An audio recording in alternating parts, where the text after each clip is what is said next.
everyone, welcome back to Sunny Live Show, and thank you so much guys for tuning in. Well guys, I'm back again with Mzansi Soap Histories, and namhlanje sikhuluma ke ngenimba. Well guys, niyazi ukuthi uhlathi uboshela ukuthi ke wakidnapper ke ingane, and ke uzoleka ohambile wakeni wamtshela ukuthi bhutiwe nawe wakhulisa uqhawe wedwa, so nami ngiyeke ngikhulise ke ubavumile sino Lazarus. Yes, yeke and uhlathi guys akayizwe kahle ke leyo nto, ufuna ke ukuba ingxenye yempilo yengane yakhe. But my question ukuthi ufuna ukuba ingxenye yempilo yengane ngampela noma nje he just want to be part of Zoleka's life kahle, because naba phela abantwana bakhe lapha yana olikamva, but akana ndaba nabo guys.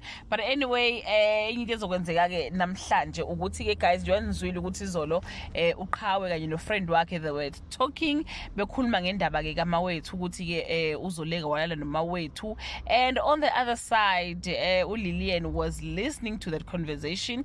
As you know ukuthi ke uLilian ke une spy cam lapha ya endlini ke kaZoleka, uzwa yonke into ke eyenzekalayo.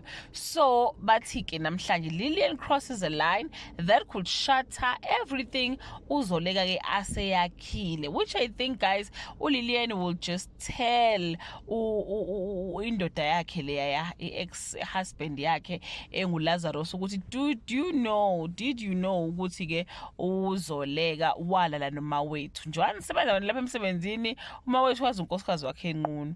So guys I think yona ke into ezoba i-trigger ke for uLazarus, and asazi ukuthi ke njengoba soqala December nje i-relationship kaZoleka noLazarus izohamba kanjani.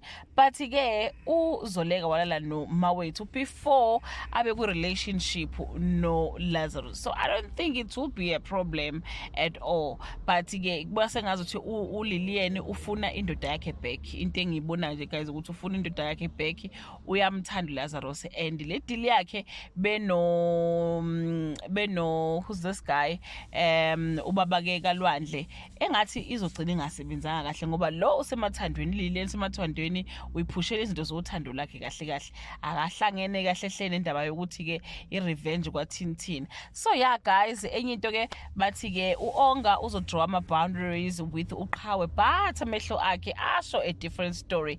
Bose ngazukithi ukuthi ke uOnga guys is falling in love with uqhawe, is falling in love, so there will be a mutual feeling between the two, because noqhawe nawe uyayifela. But ke asazi ukuthi ke how will this stories unfold, noma the storyline unfold as kuzoqala ke uDecember.